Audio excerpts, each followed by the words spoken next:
नमस्कार। आज का हमारा टॉपिक है अंकगणित की मूलभूत प्रमेय से ल स व म स ज्ञात करना।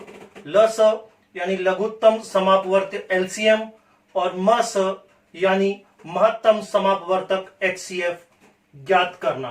किसकी सहायता से? अंकगणित की मूलभूत प्रमेय की सहायता से। तो अंकगणित की मूलभूत प्रमेय क्या है? अंकगणित की मूलभूत प्रमेय है कि किसी भी संयुक्त संख्या को अभाज्य संख्याओं के गुणनफल के रूप में लिखा जा सकता है और लिखने का यह तरीका अद्वितीय होगा यदि अभाज्य संख्याओं के क्रम पर गौर न करें। एक बार फिर बोल रहा हूं संक्षेप में। अंकगणित की मूलभूत प्रमेय कहती है कि संसार की किसी भी संयुक्त संख्या को अभाज्य संख्याओं के गुणा के रूप में लिखा जा सकता है। आज हमारा प्रश्न करते हैं, अभाज्य गुणनखंडन विधि से 144, 180 व 192 का ल स व म स ज्ञात कीजिए। तो सबसे पहले अभाज्य गुणनखंडन विधि। तो अभाज्य गुणनखंडन विधि वही है जो अंकगणित की मूलभूत प्रमेय कहती है। अंकगणित की मूलभूत प्रमेय भी अभाज्य गुणनखंडन करने की बात ही कहती है। तो दोनों ही एक ही बात है, इसलिए घबराने की जरूरत नहीं। प्रश्न में ऐसा लिखा होता कि अंकगणित की मूलभूत प्रमेय से 144, 180 व 192 का ल स व म स ज्ञात कीजिए, तो भी प्रश्न वही होता। और अभाज्य गुणनखंडन विधि से लिखा है तो भी प्रश्न वही है, उसका हल करने का तरीका बिल्कुल वही होगा। कैसे होगा देखिए। तो अंकगणित की मूलभूत प्रमेय संयुक्त संख्याओं के लिए होती है। तो जो संख्याएं हमें दी गई है ल स व म स ज्ञात करने के लिए 144, 180 और 192, इन संख्याओं को हम देखें तो ये सभी संयुक्त संख्याएं हैं। तो आराम से हम अंकगणित की मूलभूत प्रमेय लगा सकते हैं या इनके अभाज्य गुणनखंडन कर सकते हैं। तो अभाज्य गुणनखंडन जो सवाल में लिखा है वही, गुणनखंडन वही लिखेंगे विधि से। अगर सवाल में अंकगणित की मूलभूत प्रमेय से लिखा होता तो यहां हम भी वही लिखते। तो अभाज्य गुणनखंडन विधि से 144 बराबर, इसके अभाज्य गुणनखंड करने हैं तो यहां हम इसके अभाज्य गुणनखंड कर लेते हैं। 144 2, 72 2, 36 2, 18 2, 9 3 या 9 3 एक कम 3। तो 144 के अभाज्य गुणनखंडन हुए 2 है 4 बार, 2 की घात 4 इंटू 3 की घात 2। इस रूप में हमने इसको लिख लिया। इसी प्रकार 180 के अभाज्य गुणनखंड करने हैं। रफ का रेट मिटा देते हैं। 180 2, 90 फिर 2, अब 2 से नहीं हो रहा है, 3 3 से हो रहा है, 3 15 3 5 3 पंजे 15 5 एकम 5। तो 180 के गुणनखंड आ गए 2 की घात 2 इंटू 3 की घात 2 इंटू 5 की घात 1। लिखो या नहीं लिखो कोई फर्क नहीं पड़ता। अगली संख्या है 192। 192 के भी हम गुणनखंड ज्ञात करते हैं। 192 2, 2 9 18, 1 बच गया 12, 2 6 12, फिर से 2 2 चौके 8, 1 बच गया 16, 2 8 16, 2 दूनी 4, 2 चौके 8, 2 एकम 2, 2 दूनी 4, 2 छंग 12, 2 तिया 6, 3 एकम 3। तो इसमें 3 4 2 की घात 6 इंटू 3 की घात 1, भले लिखो या नहीं लिखो। सामान्यतया जब घात 1 होती है तो लिखी नहीं जाती है। तो ये हमने अभाज्य गुणनखंड कर लिए दी गई सभी संख्याओं के। अब हम ल स और म स ज्ञात करने की तरफ आगे बढ़ते हैं। तो बहुत ही सरल प्रक्रिया है, आप देखिएगा। सबसे पहले हम ल स ज्ञात करते हैं। ल स कैसे ज्ञात करते हैं? इन सभी में जो जो अभाज्य गुणनखंड आ गए हैं उन सभी को लिख लेते हैं। पहले 2 आया है 2, 3 आया है 3 और 5 आया है। इसके अलावा कोई भी अभाज्य गुणनखंड इसमें नहीं आए हैं। तो एक बार मैंने सभी को लिख लिया, ठीक है। अब ल स में क्या करना है उसको ध्यान से देखिए। ल स में इसमें देखिए 144 में 2 की घात कितनी है? 4। 180 में 2 की घात 2, 192 में 2 की घात 6। तो ल स ज्ञात करने के लिए हमें अधिकतम घात का चयन करना है। अधिकतम घात, जी हाँ। तो इसमें 2 की घात 4 है, इसमें 2 की घात 2 है, इसमें 2 की घात 6 है। अधिकतम घात कितनी हुई? अधिकतम घात 6 हुई। तो 2 की घात 6 इंटू अब 3 की घात यहां कितनी है? 2। इसमें 3 की घात 2 है, इसमें 3 की घात 1 है। तो अधिकतम घात कितनी हुई? 3 की घात 2 ही अधिकतम घात है। तो 3 की घात 2 इंटू 5 की घात इसमें कितनी है? दिख नहीं रहा। तो वैसे देखिए, थोड़ा सा अगर हम जानकारी रखते हैं तो बड़ी आसानी से यहाँ 5 है नहीं, लेकिन 5 की घात 0 लिख सकते हैं। क्यों? क्योंकि 5 की घात 0 1 होता है। तो 1 लिखने की जरूरत नहीं रहती, इसलिए मैं यहाँ पे नहीं लिखूंगा। आपको मालूम होना चाहिए कि यहाँ पे 5 की घात 0 है। 5 नहीं है, इसका मतलब 5 की घात 0 है। तो यहाँ 5 की घात 0, यहाँ 5 की घात 1, यहाँ 5 की घात वापिस नहीं है, मतलब 5 की घात 0। तो अधिकतम घात कितनी है 5 की?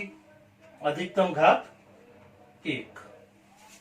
अब थोड़ा इसका 2 की घात 6 कितना होता है? 2 को 6 बार गुणा करना, 2 इंटू 2 इंटू 2, इस तरह से 6 बार।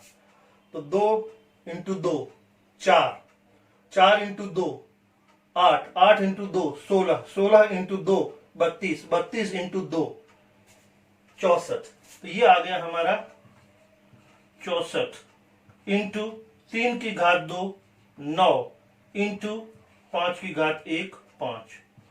64 इंटू 9 इंटू 5 हो जाएगा 45। अब 64 को 45 से गुणा करते हैं। 5 20,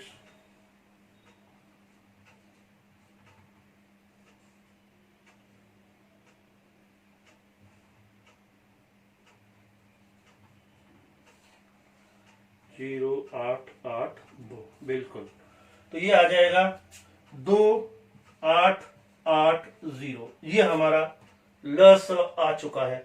इसी तरह से अगर हम थोड़ा सा प्रयास करें तो हम म स भी बड़ी आसानी से ज्ञात कर सकते हैं। कैसे? वही प्रक्रिया वापस। इसमें जितने भी अभाज्य गुणनखंड आए हैं उनको सबको लिख लीजिए, 2 3 और 5। अब के म स में न्यूनतम घात लेनी है, कम से कम घात जो आई है वो लेनी है। इसमें 2 की घात 4, 2 की घात 2, इसमें 2 की घात 6। तो सबसे कम घात कितनी है? 2 की घात 2 जो है वो सबसे कम है। तो सबसे न्यूनतम घात यहाँ कम से कम घात लेनी है म स ज्ञात करने के लिए। 3 में 3 की घात 2, 3 की घात 2 और 3 की घात 1। तो न्यूनतम है घात 1, तो यहाँ 3 की घात 1 इंटू 5 की घात, यहाँ है 0, यहाँ है 0, यहाँ है 1। तो न्यूनतम कम से कम घात है 0, तो यहाँ घात लगेगी 0। ये हो जाएगा 2 की घात 2 4 इंटू 3 की घात 1 3 इंटू 5 की घात 0 1 4 इंटू 3 12 12 इंटू 1 12। तो मस्त आ गया अपना 12। तो एक बात देखिए, बड़ा सरल विधि हो गई। जब हमने अभाज्य गुणनखंड कर लिए या अंक गणित की मूलभूत प्रमेय के अनुसार अभाज्य संयुक्त संख्याओं का प्रसार कर लिया अभाज्य गुणनखंडों के रूप में, उसके बाद लस ज्ञात करने के लिए सबसे बड़ी घात ले ली और मस ज्ञात करने के लिए सबसे छोटी घातें ले ली और आराम से लस ज्ञात हो गया गुणा करने पर और मस हो गया यहां भी गुणा करने पर। एक बार फिर बोल रहा हूं, ध्यान से सुनिए। सबसे पहले हमने दी गई संख्याओं का गुणनखंड किया, गुणनखंडन किए, गुणनखंडन करके अभाज्य गुणनखंडन करके लिख लिए उसके सारे। और उसके बाद लस ज्ञात करने के लिए जितने भी अभाज्य संख्याएं गुणनखंड थे सब लिख लिए और उसके बाद उसके ऊपर अधिकतम घात जो थी वो लगा दी और उसके बाद जो भी संख्याएं बनी उनको हमने गुणा किया, गुणा करने पर लस आ गया। मस में हमने सारे अभाज्य गुणनखंड लिखे और न्यूनतम घात उसके ऊपर लिखी। तो न्यूनतम घात लिखने से ये संख्याएं बनी और उसके बाद ये मस आ गया। ये तरीका रहेगा हमारा लस और मस ज्ञात करने का। तो हमने अंक गणित की मूलभूत प्रमेय से लस और मस ज्ञात किया। एक बार फिर लस ज्ञात करने के लिए अभाज्य गुणनखंडों पर अधिकतम घात लिखी गई है और मस ज्ञात करने के लिए अभाज्य गुणनखंडों पर न्यूनतम घात लिखी गई है। हमारा दूसरा प्रश्न है 510 व 92 का लस व मस ज्ञात कीजिए व अपने उत्तर की जांच कीजिए। तो एक बार फिर अंकगणित की मूलभूत प्रमेय से हम लस मस ज्ञात करेंगे और एक सूत्र हमारे पास है, उस सूत्र की सहायता से हम उस समीकरण की सहायता से, उस रिलेशन की सहायता से, उस संबंध की सहायता से हम अपने उत्तर की जांच करेंगे। तो सबसे पहले जो संख्याएं हमें दे रखी हैं वो है 510 और 92। तो अंकगणित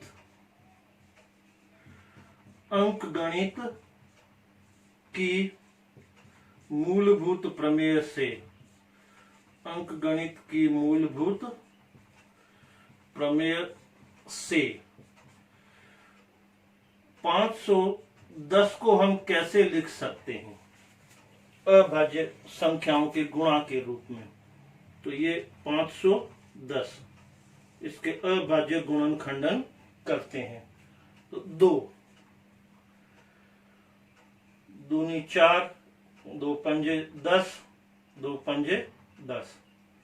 अब 2 का भाग तो जा नहीं रहा क्योंकि पीछे 5 आ गया।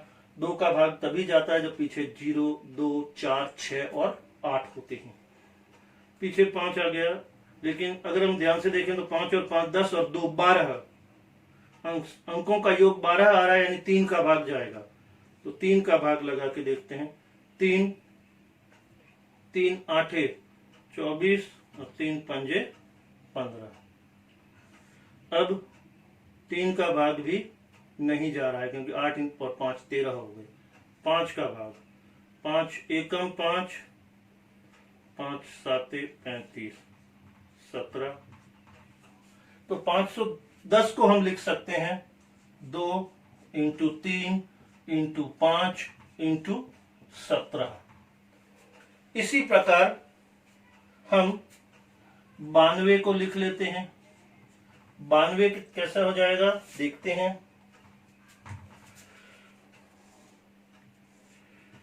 92 2 से जा रहा है, 2 चौके 8 2 छंग 12।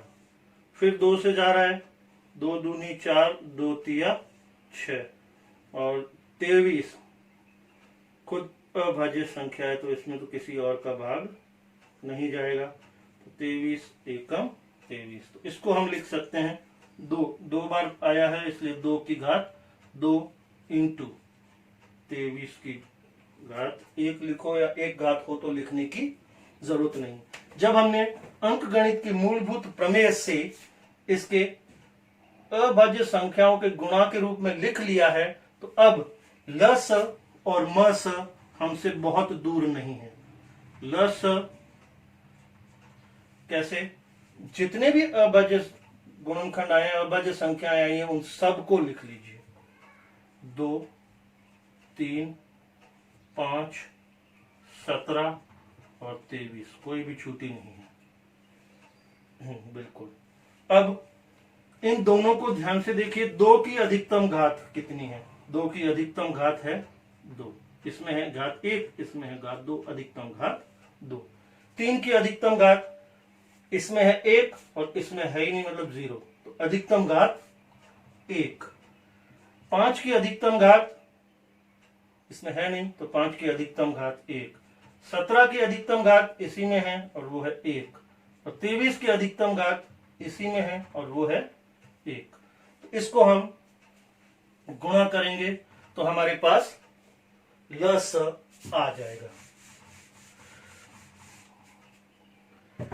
2 की घात 2, 4 into 3 into 5 into 17 into 23, 4 into 3 12।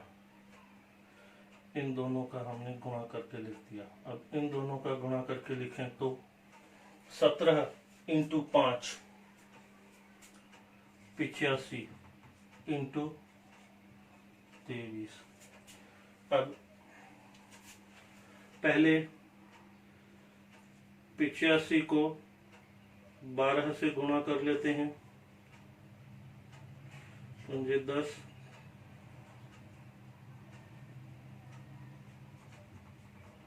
85 0 2 1020। तो ये आ गया आपका 1020 इंटू 23। अब 1020 को फिर से 23 से गुणा कर लेते हैं, तो 0 3 2 6, 3 को 0 से किया 0, 3 एकम 3, 2 0 4 0 2, तो ये आ जाएगा आपका 0 6 4 3 2। ये आ गया आपका 2 3 4 6 0। तो ये हमारा ल स आ चुका है आसानी से। और अब हम ज्ञात करते हैं म स। म स भी बड़ा आसान है। म स, फिर से इनमें जो भी अभाज्य गुणनखंड है, सारे अभाज्य ही हैं, तो जो भी हैं वो सब एक बार वहां सूचीबद्ध लिख दीजिए। 17 और 23। अब जब म स ज्ञात कर रहे हैं तो न्यूनतम घात लेनी है। 2 की घात यहाँ 2 है, यहाँ 1 है, तो न्यूनतम घात हुई 1, तो 1। 3 की घात, इसमें 1 है और इसमें 0 है, तो कम से कम घात हुई 0, तो 3 की घात 0। 5 की घात, इसमें 1 है और इसमें 0 है, नहीं है मतलब घात 0 है, तो यहाँ 5 की घात 0 इंटू 17 की घात, इसमें 1 है और इसमें 17 की घात 0 है, 17 नहीं है, इसका मतलब 17 की घात 0 है, इंटू 23, इसमें है लेकिन 23 इसमें नहीं है, तो 23 की कम से कम घात हो गई, इसमें 0, तो 23 घात 0। तो इस तरह से ये हो गया 2 इंटू 1 इंटू 1 इंटू 1 इंटू 1 बराबर 2। तो ल स और म स ये दोनों हमने ज्ञात कर लिए। अब अगला काम, अपने उत्तर की जांच कीजिए। उत्तर की जांच के लिए हमें एक संबंध ज्ञात होना चाहिए। वो संबंध है ल स इंटू म स बराबर संख्या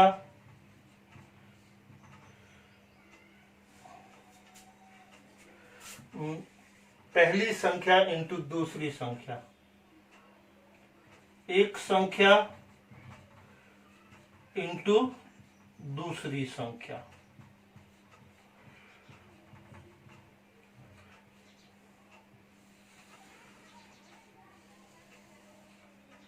लस इंटू मस बराबर एक संख्या इंटू दूसरी संख्या।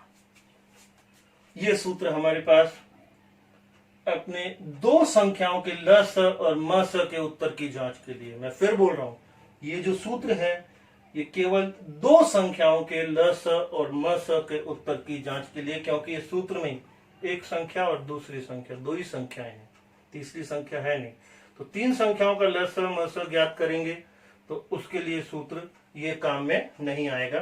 तो दो संख्याओं के लिए अब मैं लस कितना है 2340 23,460 इंटू मस 2 बराबर संख्या 1 510 इंटू संख्या 2 92। देखते हैं बराबर के इधर का LHS और उधर का RHS बराबर आता है या नहीं।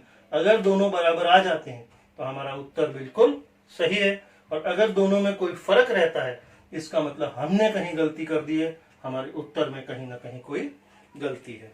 तो हम सबसे पहले इसको गुणा करते हैं, तो ये आ जाएगा 0, 2 छंक 12, 2 चौक 8 और 9, 2 3 6, 2 दूनी 4, 46,920। और समीकरण को हल करें तो आगे याद लगाते रहें। 510 इंटू 92, 510 इंटू 92, 0 2 2 10, तो 0 0, 9 इंटू 1 9, 9 पंजे 45, 0 2 9 6 4, बिल्कुल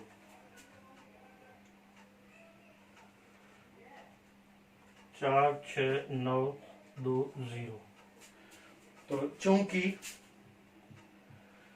LHS बराबर RHS आ गया है, चूंकि LHS बराबर RHS आ गया है, इसका मतलब क्या है, इसलिए जो हमारा उत्तर है, इसलिए उत्तर की पुष्टि, इसलिए उत्तर की पुष्टि होती है कि हमारा उत्तर बिल्कुल सही है। आज हमने अंकगणित की मूलभूत प्रमेय से लस और मस ज्ञात करना सीखा, और दो संख्याओं के लिए जो हम लस और मस ज्ञात करते हैं उसके उत्तर की जांच करनी सीखी। अगर लस और LHS और RHS इस सूत्र में बराबर आ जाते हैं तो हमारे उत्तर की पुष्टि होती है कि हमारा उत्तर बिल्कुल सही है। धन्यवाद।